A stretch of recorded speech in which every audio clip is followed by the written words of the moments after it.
كتاب جاءنا في دفتيه من الإعجاز ما امتدت قرون.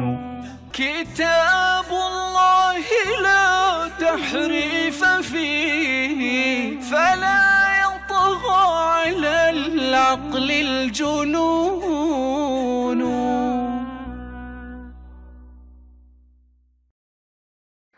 السلام عليكم.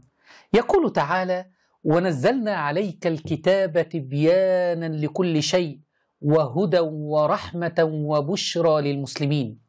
فأين نجد تبيان الإيمان بإمامة الأئمة الاثني عشر؟ أين نجد في هذا الكتاب يا شيعة؟ لماذا لم يأمر الله تبارك وتعالى ولو بآية واحدة بالإيمان بالأئمة الاثني عشر؟